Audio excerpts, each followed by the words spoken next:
Assalamualaikum warahmatullahi wabarakatuh. Perkenalkan, nama saya Fatianisa Putri dari D3 Administrasi Perkantoran kelas B. Di sini saya ingin mempresentasikan materi yang telah saya buat, yaitu tentang meyakinkan pentingnya mengesahkan Permendikbud dan Undang-Undang Anti Kekerasan Seksual. Kekerasan seksual adalah segala kegiatan yang terdiri dari aktivitas seksual yang dilakukan secara paksa oleh orang dewasa pada anak atau oleh anak pada anak yang lainnya. Kasus pelecehan dan kekerasan seksual marak mencuat di lini masa sebulan terakhir. Setiap pekan selalu ada kasus baru yang terkuak ke publik. Korban dari tindak kekerasan seksual ini beragam, mulai dari usia dewasa, remaja, anak, hingga kaum difabel. Walaupun sudah sebanyak itu berita yang terkuak, masyarakat meyakini bahwa kasus kekerasan terhadap perempuan merupakan fenomena gunung es. Artinya peristiwa yang sebenarnya terjadi jauh lebih banyak. Sejumlah kasus yang mencuat ke publik beberapa waktu terakhir semakin menambah kisah pilu para perempuan Indonesia. Oleh sebab itu, tak berlebihan bila narasi Indonesia darurat kejahatan seksual perlu digaungkan kembali untuk mendorong pemerintah menyelesaikan persoalan tersebut. Sebagai contoh, kasus pelecehan seksual yang terjadi di Universitas Sriwijaya Palembang, korban kasus pelecehan seksual tersebut adalah 3 mahasiswi Universitas Sriwijaya.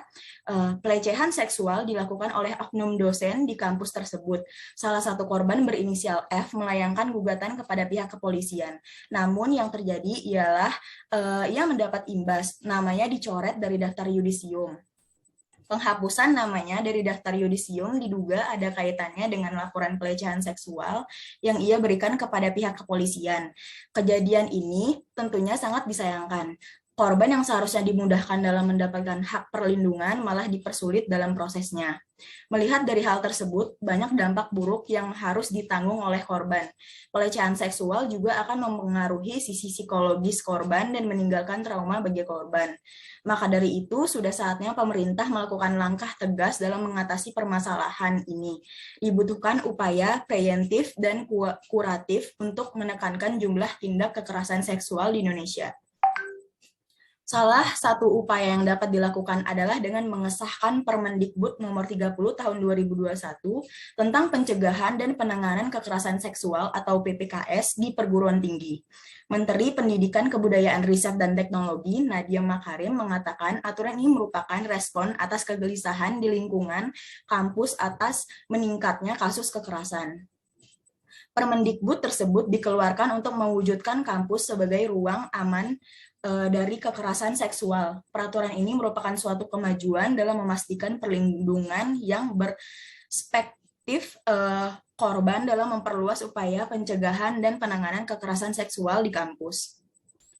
Peraturan tersebut juga sejalan dengan Undang-Undang Nomor 39 Tahun 1999 tentang hak asasi manusia, khususnya pasal 30 yang meyakinkan bahwa setiap orang berhak atas rasa aman dan tentram serta perlindungan terhadap ancaman ketakutan untuk berbuat atau tidak berbuat sesuatu.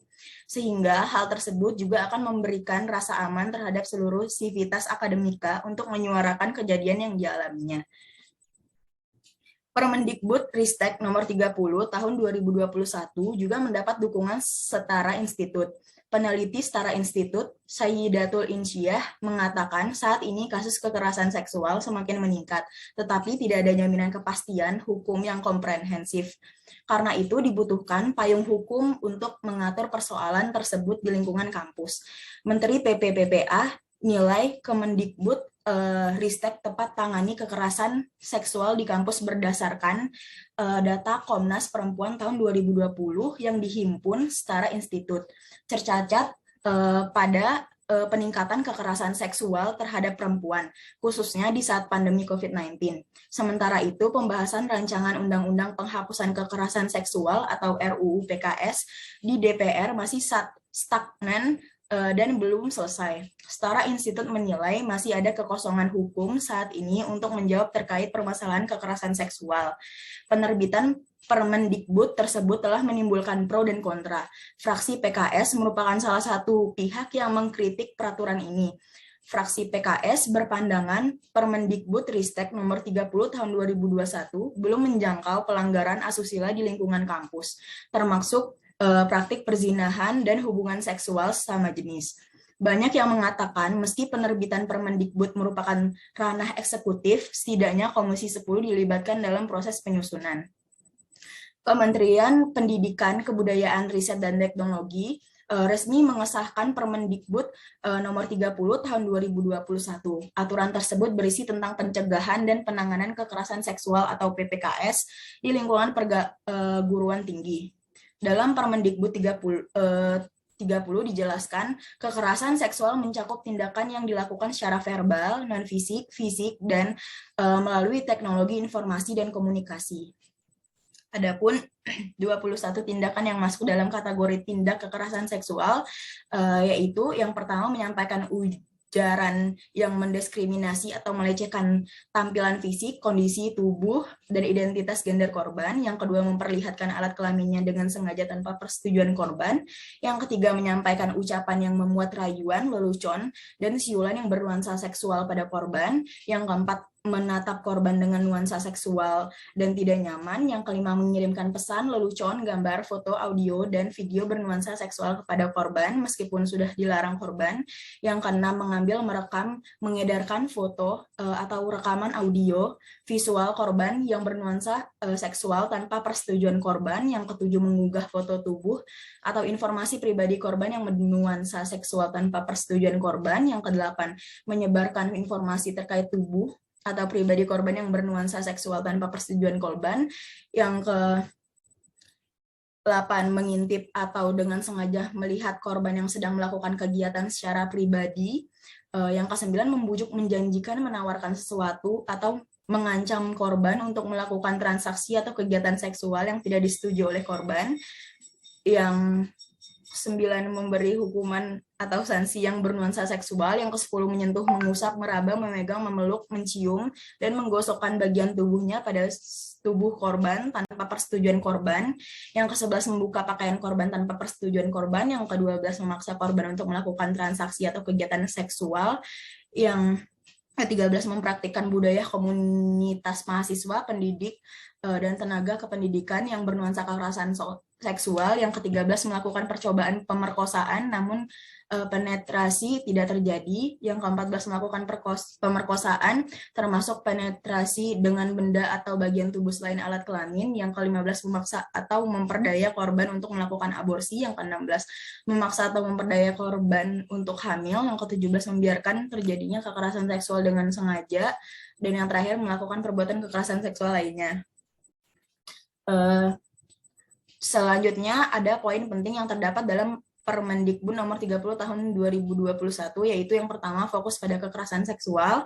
Yang kedua, memprioritaskan hak korban. Yang ketiga, sasaran Permendikbud nomor 30 tahun 2021. Yang keempat, bentuk kekerasan seksual. Yang kelima, sanksi bukan berorientasi pada pelaku. Yang keenam, penanganan yang wajib dilakukan perguruan tinggi. Dan yang terakhir, perguruan tinggi wajib membentuk satgas. Sejumlah pihak menganggap bahwa Permendikbudristek 30 tahun 2021 melegalkan perizinan terkait sejumlah frasa tanpa persetujuan korban. Menanggapi kontra tersebut, Mendikbudristek Nadiem Karim menjelaskan bahwa secara yuridis Permendikbud PPKS dirancang untuk mencegah apa yang ingin dicegah, yaitu kekerasan seksual di perguruan tinggi. Sekian presentasi dari saya. Jika ada yang mau bertanya, dipersilahkan.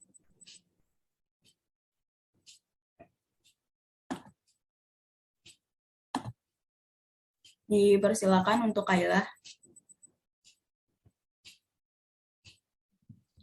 Baik, saya izin bertanya, bisakah dijelaskan apa saja faktor yang membuat marak terjadinya kekerasan seksual? Terima kasih. Oke, terima kasih Kayla.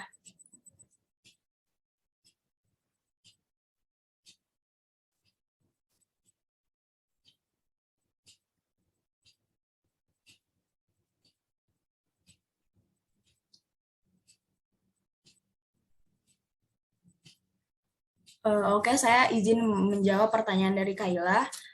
Faktor apa saja yang membuat marak terjadinya kekerasan seksual. Nah, faktor penyebab terjadi pelecehan seksual itu sebagian kecilnya itu karena masih adanya ketidaktahuan dari para pelaku bahwa apa yang ia perbuat termasuk tindak kejahatan karena yang dilakukan adalah hal sepele seperti bersiul, ungkapan seks, ajakan untuk berbuat seksual, dan hal-hal yang bersifat verbal lainnya. Selain itu, ada juga faktor lain yang ditemukan di mana sebagian besar perempuan yang menjadi korban cenderung diam dan tidak melaporkan kejahatan pelecehan seksual. Apakah sudah jelas?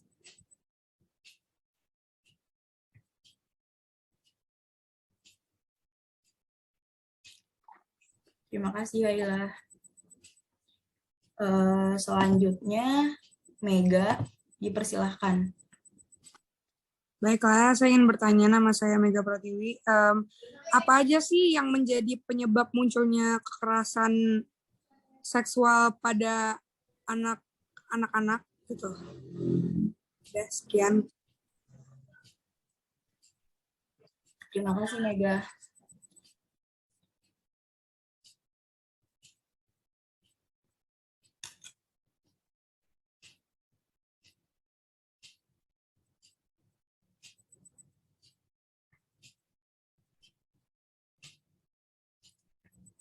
Baik, saya akan menjawab pertanyaan dari Mega.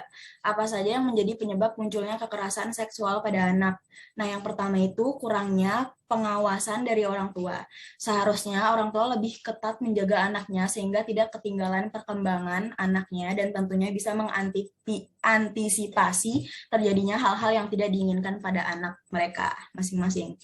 Apakah sudah jelas, Mega? Jelas. Terima kasih atas jawabannya. Sama-sama.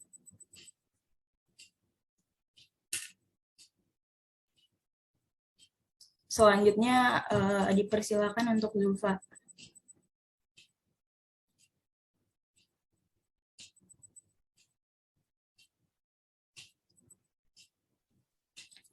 Baik, sebelumnya apakah suara saya terdengar dengan jelas? Terdengar. Oke, saya memiliki pertanyaan. Perkenalkan, nama saya Zulfa Gertuna Dahua. Saya ingin bertanya bagaimana upaya pencegahan kekerasan seksual pada mahasiswa? Oke, makasih Zulfa atas pertanyaannya.